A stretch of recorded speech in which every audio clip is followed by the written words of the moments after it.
फिर आप सभी का एम के शाह क्लासेस में स्वागत है। और आज होली की आप सभी लोगों को ढेर सारी शुभकामनाएं।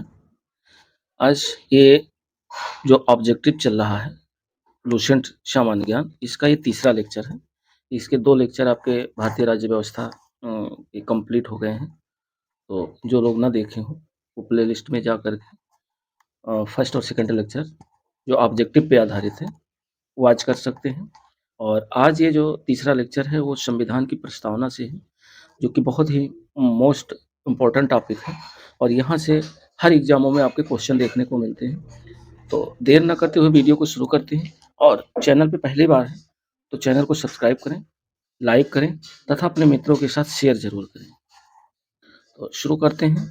इसमें देखते हैं, पहला क्वेश्चन कह रहा है कि भारतीय संविधान के किस भाग में इसकी आत्मा की व्याख्या प्रदान की गई है। वेरी वेरी इंपॉर्टेंट क्वेश्चन है। इसमें कह रहा है प्रस्तावना, मौलिक अधिकार और राज्य के नीति निर्देशक तत्व, संविधान के सभी अनुच्छेद। तो इसका जो राइट ऑप्शन है दोस्तों वो है प्रस्तावना। भारतीय संविधान के प्रस्तावना भाग को उसकी आत्मा की आख्या प्रदान की गई है। नेक्स्ट क्वेश्चन 2 नंबर कह रहा है कि संविधान निर्माताओं ने किस पर विशेष ध्यान दिया था। तो 4 ऑप्शन दिए हुए हैं, चारों ऑप्शन नहीं पढ़ेंगे क्योंकि वीडियो बहुत बड़ा हो जाएगा। आप लोग देखिए और अपने आप को आंकिए कि आपके हिसाब से क्या हो सकता है। और राइट ऑप्शन इसका जो है ये है ए, अर्थात प्रस्तावना पर। संविधान निर्माताओं ने किस पर विशेष ध्यान दिया, तो संविधान निर्माताओं ने प्रस्तावना पर विशेष ध्यान दिया। नेक्स्ट क्वेश्चन कह रहा है कि भारत में जनप्रिय संप्रभुता है। भारत में जनप्रिय संप्रभुता है क्योंकि भारत के संविधान की प्रस्तावना शुरू होती है इन शब्दों से। इन शब्दों से मतलब लोकतंत्रवादी भारत, लोक गणराज्य, प्रभुसत्ता या हम भारत के लोग। क्योंकि ये जो शुरू होती है संप्रभुता, वो प्रस्तावना जो शुरू होती है वो हम भारत के लोग, अर्थात डी ऑप्शन इसका राइट ऑप्शन है। तो हम भारत के लोग शब्द से शुरू होती है। नेक्स्ट 4 नंबर क्वेश्चन है। 4 नंबर कह रहा है कि भारत को गणतंत्र क्यों कहा जाता है। इसके 4 ऑप्शन दिए हुए हैं, हम लोग भी देखिए। और भारत को गणतंत्र क्यों कहा जाता है, तो इसका जो राइट ऑप्शन है वो है डी। गणतंत्र इसलिए कहा जाता है क्योंकि यहाँ राज्य का प्रमुख निर्धारित अवधि के लिए निर्वाचित होता है। मान लीजिए आप लोगों को ऑप्शन पढ़ने में टाइम लगता है तो आप लोग वीडियो को पॉज करके अपने आप गेस करिए और फिर देखिए कि आपका राइट ऑप्शन क्या है। 5 नंबर क्वेश्चन कह रहा है कि भारत एक क्या है, तो भारत एक धर्मनिरपेक्ष राष्ट्र है। अर्थात 5 का जो राइट ऑप्शन होगा वो ए होगा, भारत एक धर्मनिरपेक्ष राष्ट्र है।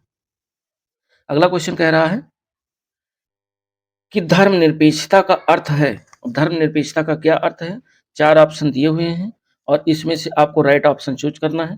तो धर्मनिरपेक्षता का जो अर्थ है वह राज्य सरकार द्वारा किसी धर्म को स्वीकार नहीं किया गया करना, यही धर्मनिरपेक्षता का अर्थ है। नेक्स्ट 7 नंबर क्वेश्चन कह रहा है कि भारत एक धर्मनिरपेक्ष राज्य है। इसका मतलब है कि भारतीय राज्य धर्म विरोधी नागरिकों का समर्थन करता है या बहुसंख्यक समुदाय के धर्म का समर्थन करता है या अल्पसंख्यक समुदाय के धर्म का समर्थन करता है। नो, किसी निश्चित धर्म का समर्थन नहीं करता। जैसे ऊपर वाले 6 नंबर क्वेश्चन में है कि राज्य सरकार द्वारा किसी धर्म को स्वीकार नहीं करना, उसी तरीके से किसी निश्चित धर्म का समर्थन नहीं करता है। भारत एक धर्मनिरपेक्ष राज्य है, इसका अर्थ यही हुआ। अगला क्वेश्चन कह रहा है 8 नंबर, कह रहा है गणतंत्र होता है। तो गणतंत्र होता है, 4 ऑप्शन दिए हुए हैं और इसका जो दोस्तों राइट ऑप्शन है वो गणतंत्र क्या होता है, राज्य जहां पर अध्यक्ष वंशानुगत रूप से न हो, यानी जो भी अध्यक्ष राष्ट्राध्यक्ष होते हैं वो वंशानुगत न हो, यानी वो हो, उसके बाद उनका लड़का हो, उसके बाद पोता पर पोता। तो ऐसी व्यवस्था जो है, ये गणतंत्र जो होता है वो राज्य जहाँ पर अध्यक्ष वंशानुगत न हो, यानी कोई भी सदस्य वहाँ पर पहुँच सकता है, राष्ट्राध्यक्ष बन सकता है। ये क्वेश्चन पूछा गया है, कई बार पूछा गया है। नेक्स्ट क्वेश्चन कह रहा है 9 नंबर, कह रहा है कि निम्नलिखित में से वह शब्द कौन से हैं जिनका समावेशन 42वां संविधान संशोधन द्वारा संविधान की उद्देशिका में किया गया था। कुछ शब्द जोड़े गए थे जो कि 42वां संविधान संशोधन के तहत।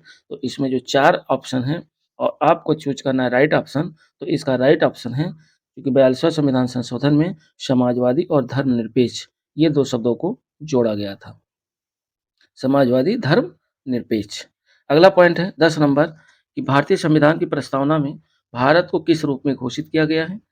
तो 4 ऑप्शन इसमें भी दे रखे हैं, इसमें आपको चूज़ करना है कौन-सा राइट ऑप्शन है, आप लोग भी देखिए। क्योंकि इससे पहले हमने Indian polity 6 to 12 NCERT cover कर लिए, प्लेलिस्ट बनी हुई है। जो लोग देखे होंगे उसको, उनके लिए ये क्वेश्चन बहुत ही आसान होंगे। तो इसका जो राइट ऑप्शन है वो सी है, यानी भारतीय संविधान की प्रस्तावना में भारत को एक प्रभुत्व संपन्न, समाजवादी, धर्मनिरपेक्ष, प्रजातांत्रिक गणराज्य घोषित किया गया है। तो ये बीपीएससी 98 क्वेश्चन पूछा गया है। अगला क्वेश्चन देखते हैं कि भारत एक गणतंत्र है, इसका अर्थ है कि इसमें भी 4 ऑप्शन दिए हुए हैं, आप लोग गेस करिए कौन-सा सही है? 1 सेकंड का समय मिलता है। तो 11 का राइट ऑप्शन है सी, भारत में वंशानुगत शासन नहीं है। 12 नंबर क्वेश्चन कह रहा है, निम्नलिखित में से कौन-सा शब्द भारत के संविधान की उद्देशिका में नहीं है? भारत के संविधान की उद्देशिका में नहीं है, ये क्वेश्चन पूछ रहा है। तो 4 ऑप्शन दिए हुए हैं और इसका जो राइट ऑप्शन है वो डी है, लोक कल्याण। चूँकि समाजवादी दिया हुआ है उद्देशिका में, पंथनिरपेक्ष दिया हुआ है, प्रभुत्व संपन्न दिया हुआ है और ये जो लोक कल्याण है, ये नीति निर्देशक तत्व में है, उद्देशिका में नहीं है। तो ये देखिए 12 एमपीपीसीएस 2004 में पूछा गया है, 11 वाला यूपीपीसीएस 97 में क्वेश्चन पूछा गया है। क्वेश्चन जो भी हैं बहुत इंपॉर्टेंट हैं और आप लोग अगर इंडियन पॉलिटी 6 टू 12 देखे होंगे एनसीईआरटी प्लेलिस्ट बनी हुई है, तो फिर आप लोगों को इस यहाँ प्रॉब्लम नहीं होगी।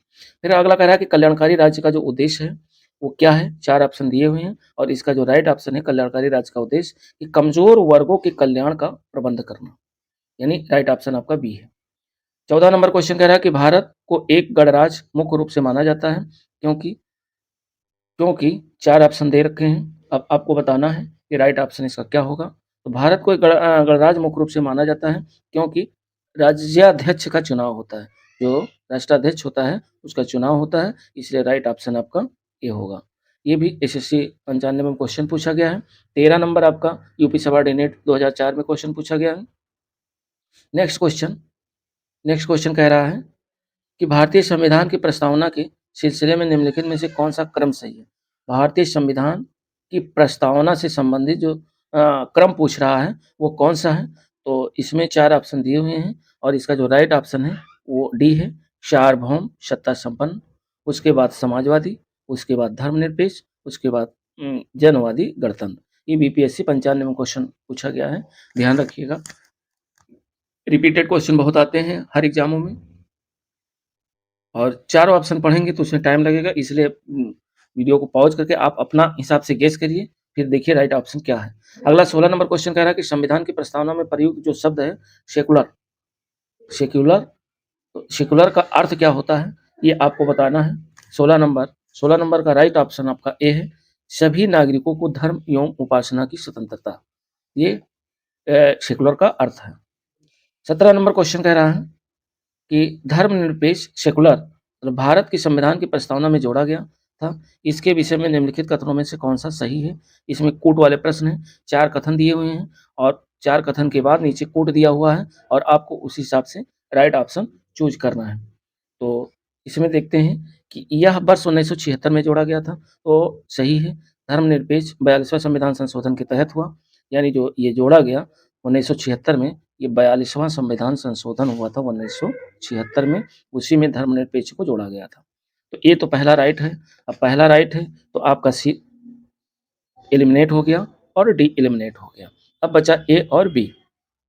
अगला देखते हैं कि जो है इसमें और क्या है, 244वां संविधान संशोधन द्वारा जोड़ा, ये तो एकदम राइट गलत है ये, क्योंकि 42वां संविधान संशोधन द्वारा धर्मनिरपेक्ष जोड़ा गया, तो 2 जिसमें है वो गलत हो गया, यानी ये वाला एलिमिनेट हो गया। तो राइट ऑप्शन आपका निकल करके आया बी, तो बी इसका सही है, अर्थात पहला और तीसरा।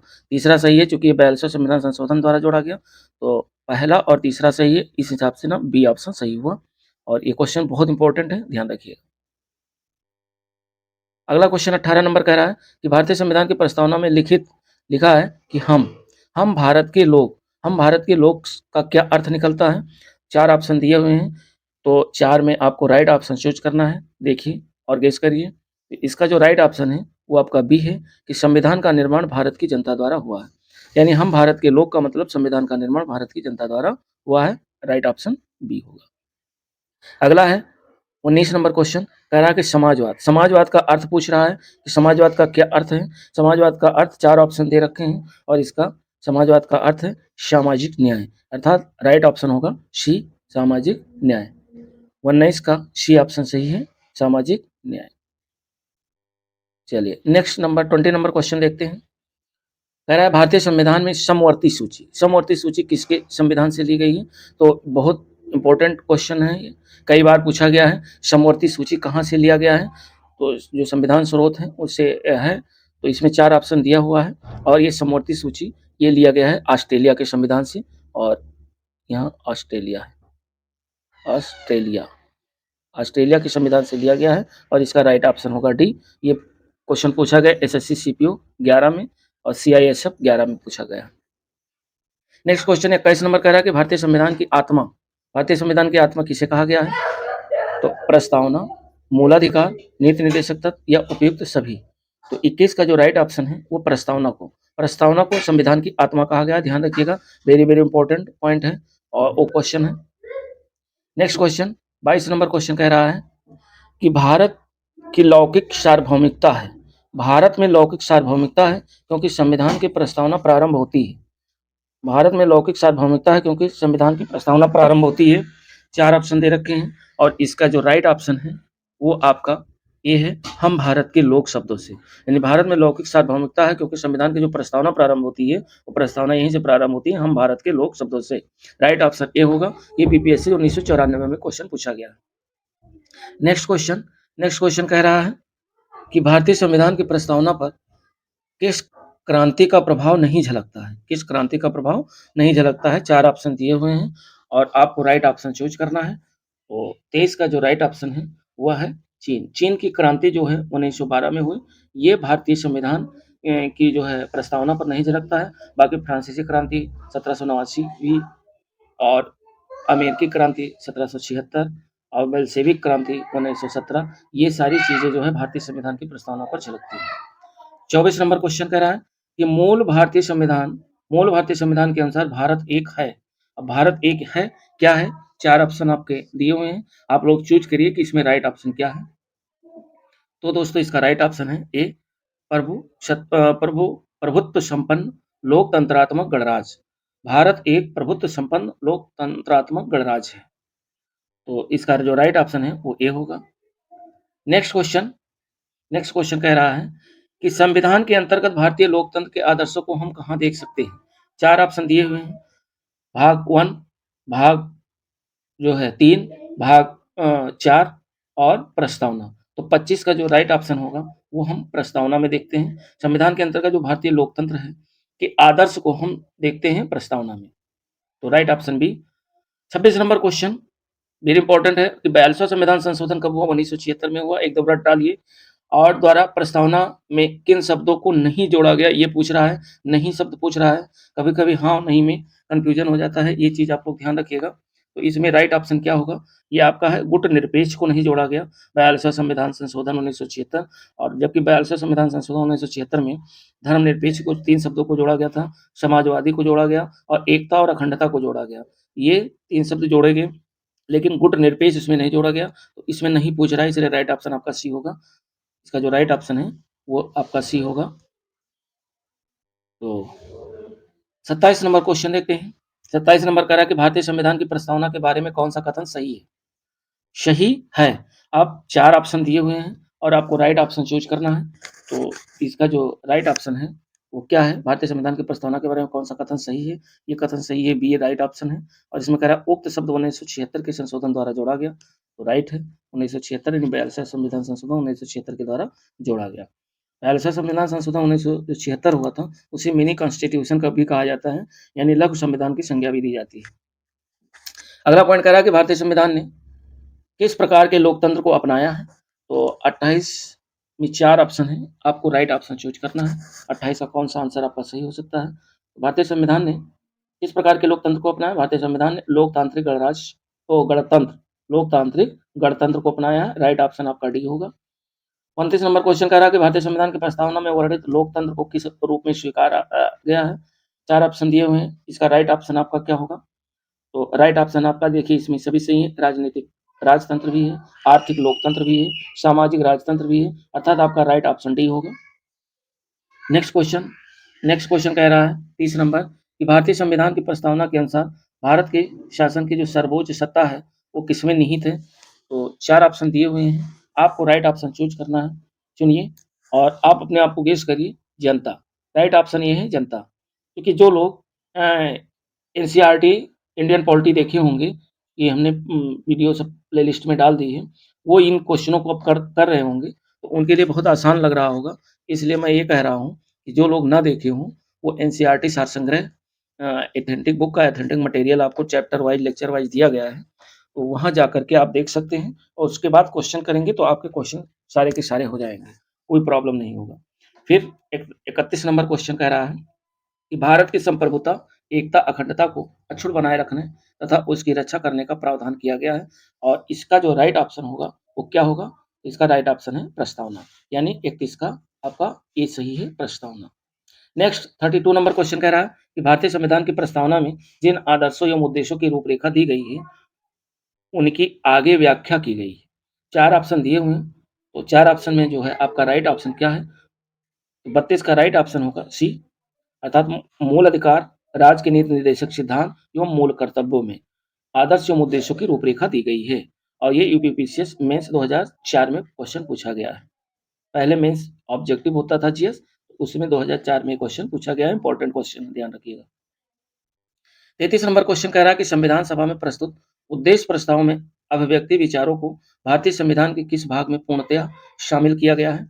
तो ए है प्रस्तावना, बी है मौलिक अधिकार, सी है राज्य के नीति निर्देशक तत्व और डी है मूल कर्तव्य। 33 का जो आपका राइट ऑप्शन होगा वो क्या होगा? देखिए, गेस करिए। 33 का भी आपका राइट ऑप्शन ए है प्रस्तावना। 34 नंबर क्वेश्चन कह रहा है कि भारतीय संविधान की प्रस्तावना से क्या स्पष्ट नहीं होता है? 4 ऑप्शन है, हम थोड़ा स्पीड में चलते हैं नहीं तो वीडियो बहुत बड़ा हो जाएगा और ऑप्शन को पढ़ेंगे नहीं और आप लोग अगर अपने आप को गेस करना है तो वीडियो को पॉज़ करके फिर गेस करके फिर आगे बढ़ सकते हैं। तो 34 का जो राइट ऑप्शन होगा वो सी होगा, संविधान को लागू करने की तिथि। यानी संविधान सभा की प्रस्तावना से स्पष्ट है कि संविधान को लागू करने की तिथि से। ये कह रहा है स्पष्ट नहीं होता है, तो यही आपका नहीं पूछ रहा है, यही आपका सी विकल्प सही है। नेक्स्ट क्वेश्चन 35 नंबर कह रहा है कि निम्नलिखित में से किन उद्देश्यों को भारतीय संविधान उद्घोषित नहीं करता है? 35 ये 4 ऑप्शन दिए हुए हैं और इसका जो राइट ऑप्शन है वो आपका डी है, अंतर्राष्ट्रीय शांति और सुरक्षा की अभिवृद्धि। अर्थात उद्देश्यों को भारतीय संविधान उद्घोषित नहीं करता है, तो अंतर्राष्ट्रीय शांति और सुरक्षा की अभिवृद्धि को उद्घोषित नहीं करता है। ये आपका डी ऑप्शन सही होगा। 36 नंबर भारतीय संविधान की प्रस्तावना में देश का कौन-सा नाम उल्लिखित है? यानी भारत के संविधान की प्रस्तावना में देश के किस नाम को संबोधित किया गया है? तो 36 का जो राइट ऑप्शन है वो आपका सी है, भारत और इंडिया।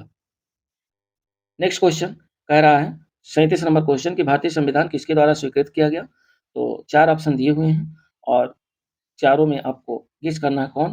भारतीय संविधान किसके द्वारा स्वीकृत किया गया? तो भारत की जनता के द्वारा स्वीकृत किया गया। राइट ऑप्शन आपका डी है।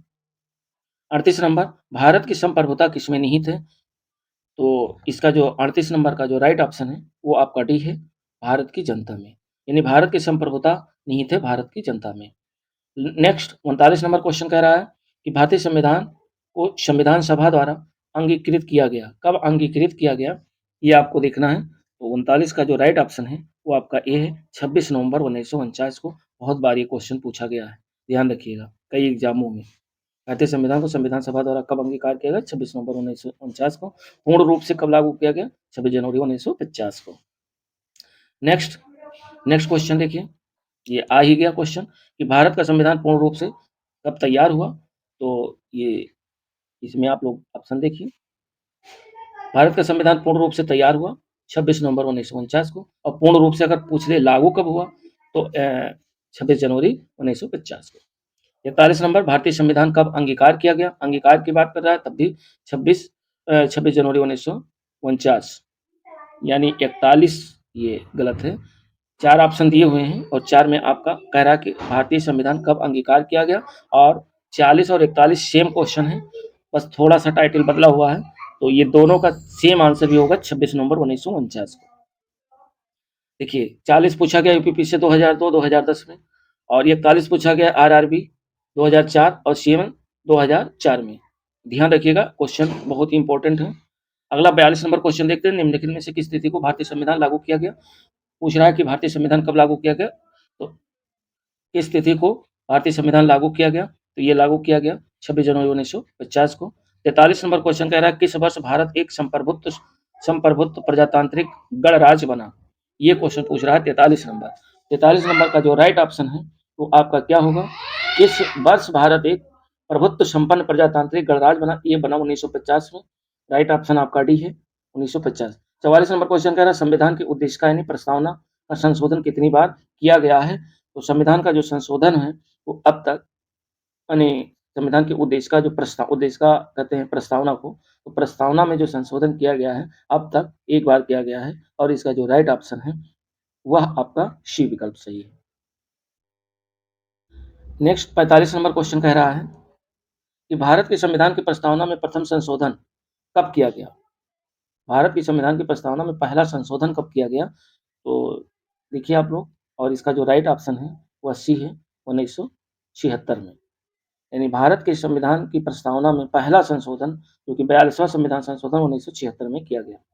अगला क्वेश्चन 46 नंबर क्वेश्चन पूछ रहा है और 46 नंबर ये कह रहा है कि इसमें एक लिखा हुआ है कि हम भारत के लोग भारत को एक संपूर्ण प्रभुत्व संपन्न समाजवादी पंथ निरपेक्ष लोकतांत्रिक गणराज्य बनाने के लिए तथा उसके समस्त नागरिकों को सामाजिक आर्थिक और राजनीतिक न्याय विचार अभिव्यक्ति विश्वास धर्म और उपासना की स्वतंत्रता प्रतिष्ठा और अवसर की क्षमता प्राप्त कराने के लिए तथा उन सब में व्यक्ति की गरिमा और राष्ट्र की एकता और अखंडता सुनिश्चित करने वाली बंधुता बढ़ाने के लिए दृढ़ संकल्प होकर अपनी इस संविधान सभा को आज यानी एतद द्वारा संविधान को अंगीकृत अधिनियम और आत्मर्पित करते हैं। अब यहाँ पे आपको फिल करना है कि क्या अंगीकार किया गया। तो ये क्वेश्चन ये पूछ रहा है कि कब अंगीकार किया गया। तो अंगीकार से संबंधित अभी क्वेश्चन 2-3 आए हैं और ये अंगीकार किया गया 26 नवंबर 1949 को। तो राइट ऑप्शन आपका बी होगा 26 नवंबर 1949।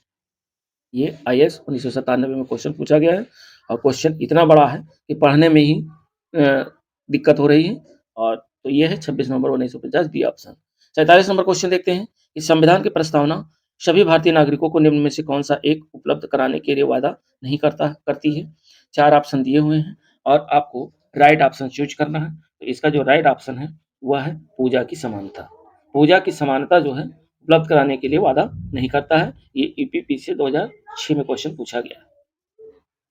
अगला 48 नंबर क्वेश्चन कह रहा है कि 26 नवंबर 1949 को अंगीकृत भारतीय संविधान की प्रस्तावना में शब्द जो शामिल नहीं थे वो कौन-कौन शामिल नहीं थे, ये हमें आपको कोड के माध्यम से देखना है। तो 48 आप लोग देखिए, 48 में देखिए समाजवादी, पंथ निरपेक्ष और अखंडता, ये 3 शब्द जो जोड़े गए ये 42वां संविधान संशोधन 1976 के द्वारा जोड़े गए। तो स्वाभाविक है कि ये 3 वर्ड जो है ये 1949 में नहीं रहे होंगे। तो ये पूछ रहा है कि कौन नहीं है शामिल है। तो आप कोट जो आपका है ए विकल्प इसमें सही 1, 2, 3 शामिल नहीं है, बाकी गणराज्य पहले से था। आगे ये यूपीपी से 2009 में पूछा गया है। 49 नंबर क्वेश्चन कह रहा है कि संविधान की उद्देशिका के संबंध में निम्न स्थानों पर विचार करिए और दिए गए कोट की सहायता से बताइए कि इनमें कौन-सा सही है। क्योंकि क्वेश्चन पीछे में ऐसे ही क्वेश्चन आरओ में भी ऐसे क्वेश्चन पूछे जाते हैं। तो 49 नंबर का आप लोग देखिए और राइट ऑप्शन आपका क्या है? देखिए कह रहा है पंडित नेहरू द्वारा प्रस्तुत ऑब्जेक्टिव प्रस्तावना अंतोगत्वा उद्देशिका बन गया। एक तो एकदम राइट है। कह रहा है कौन सही है? तो एक तो सही है। और दूसरा कह रहा है कि इसकी प्रकृति न्याय योग नहीं है। न्याय योग नहीं है, यानी जो प्रकृति उद्देशिका की जो प्रकृति है वो न्याय योग नहीं है, ये भी सही है। पहला दूसरा तो सही है। तीसरा देखते हैं इसका संशोधन नहीं किया जा सकता है। इसका संशोधन नहीं किया जा सकता, गलत, क्योंकि उद्देशिका में एक संशोधन हुआ है तो किया जा सकता है, इसलिए तीसरा नहीं होगा। चौथा देखते हैं संविधान के विशिष्ट प्रावधानों को यह रद्द नहीं कर सकता है, तो ये भी सही है। तो इस हिसाब से पहला दूसरा और चौथा, पहला दूसरा चौथा यानी राइट ऑप्शन आपका बी होगा। बी इसमें विकल्प सही है, पहला दूसरा और चौथा। 50 नंबर क्वेश्चन, ये पीसीएस 9 में क्वेश्चन पूछा गया है। 50 नंबर कह रहा है कि भारतीय संविधान की उद्देशिका में परिवर्तन किस संशोधन अधिनियम के लिए किए गए? 38वां संविधान अधिनियम 1975 या 40वां या 42वां? तो इसमें 42वां संविधान संशोधन 1976 में किए गए थे, तो इसका राइट ऑप्शन सी होगा। 42वां संविधान संशोधन 1976 एकदम रट दीजिए कि 42वां संविधान संशोधन कब हुआ? 1976 में। और जो 44वां हुआ, वह कब हुआ? तो 44वां जो हुआ वो 1978 यानी 2 साल बाद हुआ, 78 में। अगला 51 नंबर क्वेश्चन देखिए, प्रस्तावना का वह प्रावधान जो सभी वयस्क नागरिकों को मतदान का अधिकार प्रदान करता है, वह कहलाता है, क्या कहलाता है? 4 ऑप्शन दिए हुए हैं और इसका जो आपका राइट ऑप्शन है, वो आपका क्या है? राइट ऑप्शन बी है, प्रजातंत्र, यानी बी ऑप्शन आपका सही है। नेक्स्ट क्वेश्चन देखते हैं।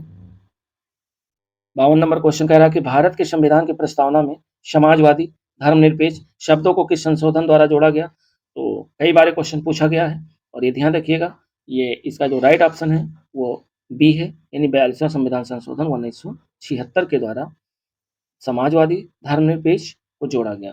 53 नंबर क्वेश्चन कह रहा है कि भारतीय संविधान लागू हुआ। 4 ऑप्शन दे रखे हैं और आपको राइट ऑप्शन चूज करना है। तो भारतीय संविधान लागू हुआ 26 जनवरी 1950 को पूर्ण रूप से लागू हुआ। नेक्स्ट क्वेश्चन कह रहा है कि 54 नंबर क्वेश्चन कह रहा है कि 42वां संविधान संशोधन द्वारा प्रस्तावना में निम्नलिखित में से कौन सा शब्द जोड़ा गया? तो ये रिपीट हो रहा है क्वेश्चन, लोकतांत्रिक न्याय, समाजवाद, राजनीतिक, इसमें समाजवाद को जोड़ा गया। राइट ऑप्शन आपका सी होगा। 55 नंबर क्वेश्चन कह रहा है कि भारतीय संविधान के किस भाग में स्पष्ट रूप से घोषणा की गई है कि भारत एक धर्मनिरपेक्ष राज्य है? 4 ऑप्शन दिए हुए हैं और आपका राइट ऑप्शन क्या है? तो भारतीय संविधान की प्रस्तावना भाग में घोषणा की गई है कि भारत एक धर्मनिरपेक्ष राज्य है, यानी राइट ऑप्शन आपका बी होगा। 56 नंबर क्वेश्चन कह रहा है कि संविधान की प्रस्तावना में भारत को कहा गया है, 4 ऑप्शन दिए हुए हैं और इसका जो राइट ऑप्शन है वो क्या है? राइट ऑप्शन डी है, सर्वसत्ताधारी, समाजवादी, धर्मनिरपेक्ष, लोकतांत्रिक, गणराज्य। ये एसएससी 2008 में। और लास्ट क्वेश्चन है 57 नंबर, कह रहा है कि भारतीय संविधान का प्राधिकार स्रोत क्या है? भारतीय संविधान का प्राधिकार स्रोत कौन सा है? 4 ऑप्शन दिए हुए हैं और आपका राइट ऑप्शन क्या है? तो राइट ऑप्शन है भारत के लोग, यानी बी विकल्प आपका सही है। तो दोस्तों ये वीडियो कैसी लगी? वीडियो अच्छी लगी तो लाइक और अपने मित्रों के साथ शेयर ज़रूर करें। और चूँकि जो लोग एनसीईआरटी सार संग्रह, इंडियन पॉलिटी ना देखे हों, प्लेलिस्ट में जाकर देख सकते हैं। देख करके आप क्वेश्चन करते हैं, तो आपके क्वेश्चन ज़्यादा से ज़्यादा सही होंगे और अपने आप को आँके कि कितने क्वेश्चन हमारे सही हो रहे हैं, किस टाइप के क्वेश्चन सही हो रहे हैं, कौन-सा पोर्शन मजबूत है, कौन-सा लो है। तो जो लो है, उस पे आप विशेष ध्यान दें, क्योंकि जो आपका आरओ-आरओ है या यूपीपीसीएस है या यूपीपी है, जो एग्ज़ाम डिले हो रहे हैं, ये मान करके चलिए कि जुलाई और अगस्त तक आपके पेपर हो जाने हैं। उसके साथ-साथ हमने इंडियन ज्योग्राफी भी कंप्लीट कर ली है, प्लेलिस्ट बनी हुई है और इंडियन पॉलिटी कवर ही हो गया है, इंडियन ज्योग्राफी भी कंप्लीट हो गया है और वर्ल्ड ज्योग्राफी चल रहा है। तो उधर आपके एनसीईआरटी सार संग्रह वन लाइनर चल रहे हैं और इधर लूसेंट का चैप्टर वाइज़ चैप्टर जो हम टॉपिक कंप्लीट कर रहे हैं, वो टॉपिक के आपके जो है वस्तुनिष्ठ क्वेश्चन डाल रहे हैं, ताकि आप उधर वन लाइनर पढ़ें और फिर इधर क्वेश्चन रिहर्सल करें, ताकि कोई आपको दिक्कत ना हो एग्ज़ाम में। तो दोस्तों मिलते हैं नेक्स्ट वीडियो के साथ, तब तक के लिए धन्यवाद, नमस्कार, जय हिंद।